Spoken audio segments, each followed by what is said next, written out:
พี่น้องป่องปลาย8 ปีสำหรับสาวจอย8 ปีจนลงวัด8 ปี8 ปีจังลงวัดพี่น้องเอ้ยมื้อนี้ก็วันศีลวันพระเนาะพี่น้องเนาะอยู่วัดบ้านน้องแต่บ้านอีแม่สอนนั่นเองนะฮะเขาก็มาใส่บาตรหยาดน้ำมาทำบุญสะก้อนบ่ได้ลงวัดหลายศีลเลย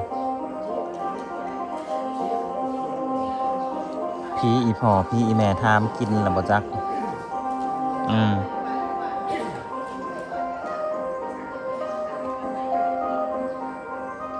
แต่เจ้าภาพยังไม่ได้ลงมาอยู่สิซอนวรรณภาลัยนี่เห็นยังจอย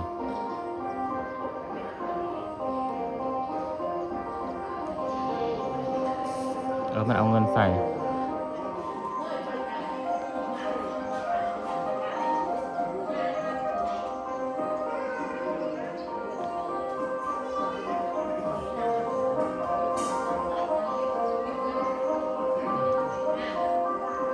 จอย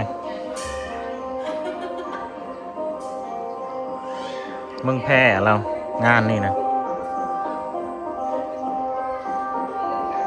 มึงแพ้เสี่ยวเมื่อไหร่จะเป็นนางเลิศคนน่ะคือบ่มีนมช่วยได้ช่วยจะลืมบาดไม้ก็จะลืมหมักงอกก็จะลืมฮะบาดไม้ก็จะลืมสิครับ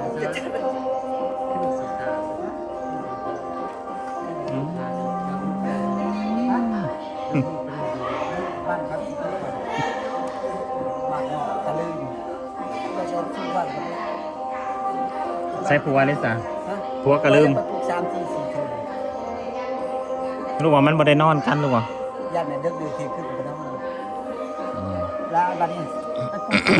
ลูกไปล้างบาดล้างเล่นแล้วพัดไปเก็บดอกไม้ยังพี่น้องคน3 หมู่บ้าน4 หมู่บ้านมาใส่บาตรอยู่บ่อนเดียวบัดนี้เหตุว่าแล้วเพราะว่าแล้วเพราะว่าบ่มียาพอ บ่มียาพออยู่วัดอยู่บ้านน้ำมงแห่งกับบ่มีตะเหิงเลยตอนนี้ก็ประกาศอันเรื่องทำความสะอาดยุงหลอกยุงลายประกาศยังจะบ่เห็นว่าสบ้านน้ำมงนั่งเถลออยู่นั้นจะแนมไปนักกว่าแล้วจะเอาแบบประกาศจะว่ายาคู่มากผมก็จะเนาะว่ายังสิมาโผล่มีแต่ยาคู่นี้แหละบ้านน้ำมงบ้านน้ำบ่อแน่พี่น้องบ้านน้ำมงแน่บ้านน้องแต่แน่3 หมู่บ้านบัดนี้มาอยู่วัดเดียว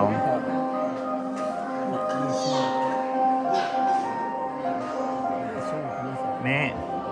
บอกเสี่ยวอีแมนแม่8 ปีจังลงวัดนะบอกมันจะมันใส่เป็นอย่าบอกเราไม่เคยว่ากันไม่ได้ไม่เคยว่าโกงบาดซ้ำบาดกระเบิงว่าเขาจะใส่ยังแน่ติดตามมือได้บอกว่าพัฒนาใส่นั่นตัวพัฒยองนี่ก็นั่นใส่ขมุซ่า8 ปีจังลงวัดลายบาปนะอีบาปนะลาซา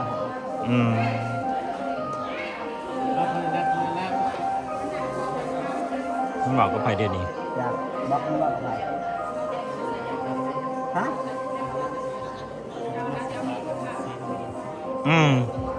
มันก็บอกครับว่าลงสบาวันศีลมันว่ามันย่านครับบอกหัวเป็นวันศีลฮัลโหล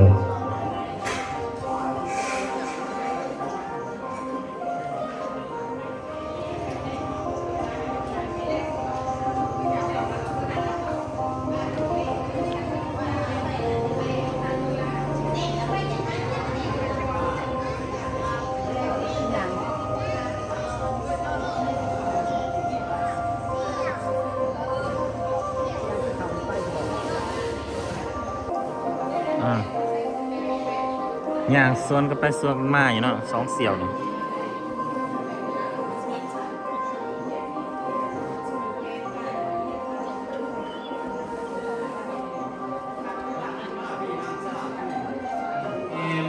กัมมาปิโยสิตาสาปาราเตียงโครัมปนาลามกามกามทาตยังกังขันติสุขันตาวิทินาสิตวามุนินโตตันเตสัสสาภวันตุเตสยมังการานินาราคิเริงกสวาลังอันเดียนตาพัวตังทาวาคีจากมาสานิวาสุทารุนันตังเมตังพัวเสกาวิทินาสิตวามุนินโตตันเต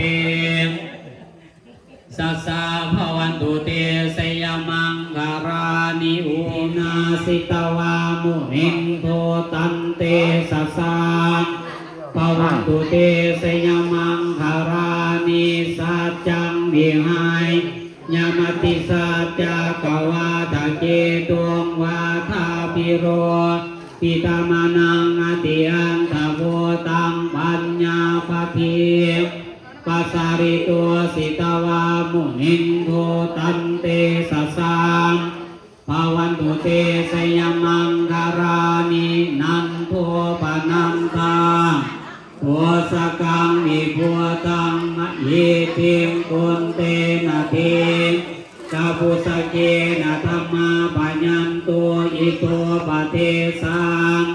วิทินาสิตวามุนินโตตันเตสัสสะ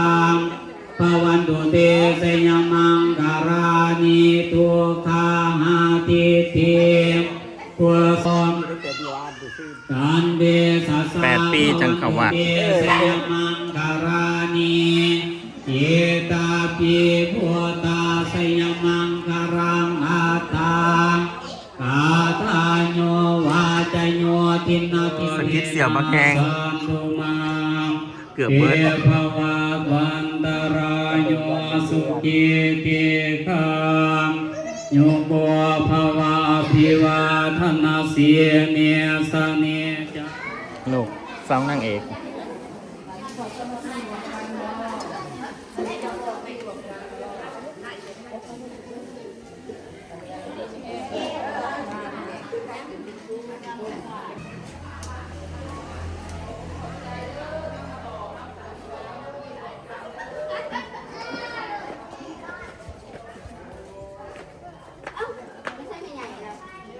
มาแล้วทุกคนอีชายสายออกมาเลยเขาเว้ยที่เขาออกมาในนี้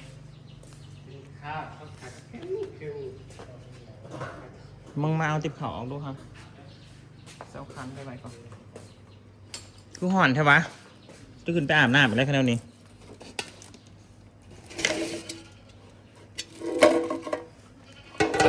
อันนี้ประทิ้งขยะให้หน่อยเซฟดีหน่อยไปจะได้จอยมึงจมยังแน่สะบาดนะ หยาดน้ำให้เมฆรณีจ้า มึงหยาดไปว่ามึงว่าได้ได มือนัดจอยลงมาทำบุญทำศีลเดิมมันมีบาปมีกรรม อืม บาปของข้าและซ้ายว่ะ อืม จึงได้รักแต่สวยเศร้า น่ากะว่าเป็นนะฮอยคือบอกกินข้าวอยู่หวานจอยผ่าตะแลนลงมา กิน โอ้ย แล้วมึงหมูกินแล้วนะ สิบ่มีหมูยังอีแม่แล้วก็อยู่หัน มาแล้ว พี่น้องปองปายเหมือนกับไปทำบุญ มีกระบูด สาวจอยอีแม่3 คนเฮาทำบุญกันเนาะพี่น้องเนาะเฮาเองก็บ่ได้ไปทำบุญแบบ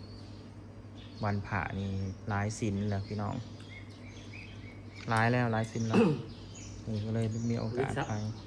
หันที่3สิ้นตัวสิ้นนากับสิ้นสิมากับโบโลกสิ้นนากับสัมไป แล้วจังหวัดสังสรรค์ ฮะ บริแมน แล้วหาครบ3สิ้นเลยเหรอ แล้วว่าบ่ แม่ง อ้าวกูรู้บ่ได้ฟังหนาวมึงแน่นั่นติพี่น้องเอาเก็บภาพบรรยากาศสักนิดเด้อพี่น้องเด้อ 3สิ้นเด้อแล้วว่ะ จ้า